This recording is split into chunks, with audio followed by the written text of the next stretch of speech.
Buongiorno dal telegiornale del Veneto, lo sentivate nei titoli, quella dei morti sul lavoro resta un'emergenza particolarmente grave per la nostra regione e nonostante il Veneto sia fra quelle a minor rischio, le vittime l'anno scorso sono comunque aumentate. Incidenti fatali che sono continuati anche a gennaio, le ultime 2 persone a perdere la vita in 2 occasioni diverse erano entrambe al lavoro nella zona portuale di Venezia. E allora facciamo il punto su questo fenomeno in diretta proprio da Porto Marghera. C'è per noi Davide Calimani. Davide, a te. Sì, buongiorno Maura, buongiorno ai telespettatori. Francesco Gallo era di Nervesa della Battaglia ed è morto cadendo da un impianto alle mie spalle. Qui era in una ditta in appalto e stava facendo manutenzione. Luciano Crepaldi, 50 anni, è morto alla Pilkington di Marghera dopo essere stato colpito da un escavatore. Mauro Rossato è presidente dell'Osservatorio Sicurezza Lavoro Vega, una situazione che negli ultimi 10 anni non è cambiata, quella delle morti sul lavoro. Ogni anno si ripresenta la stessa situazione, oltre 1000 morti, 1200 ogni anno da 10 anni a questa parte.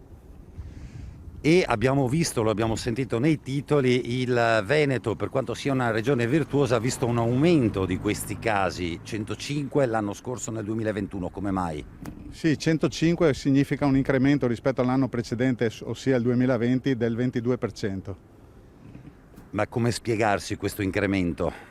Allora, la regione Veneto è comunque una regione virtuosa perché ha un indice di incidenza, cioè il rischio che corrono i lavoratori rispetto alla popolazione lavorativa, sempre sotto alla media nazionale, però c'è stato un notevole incremento dovuto sicuramente alla ripresa del mercato e quindi al mercato del lavoro. E poi mi diceva anche il Covid, però non il Covid tanto sul posto di lavoro quanto nel posto di lavoro in senso stretto, cioè nelle corsie degli ospedali prevalentemente. Sì, ovviamente tutti i dati 2020 e 2021 sono falsati, se vogliamo, dai morti Covid negli ambienti di lavoro, soprattutto nel settore sanità.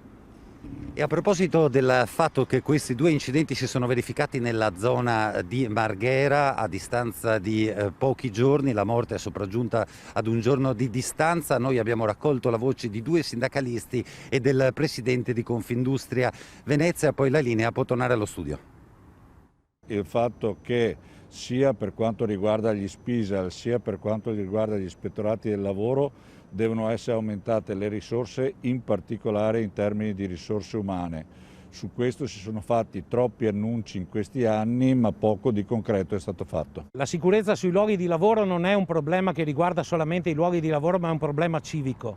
Non può vedere il sindacato e le aziende da parti contrapposte, ma dalla stessa parte del tavolo. Ed è per questo che va valorizzato il ruolo dei rappresentanti per la sicurezza nei luoghi di lavoro, così come sta avvenendo sempre più spesso anche all'interno degli accordi aziendali con la definizione di incontri per i quasi infortuni. Serve prevenire, non serve solo piangere i morti. È una tragedia che va assolutamente colmata.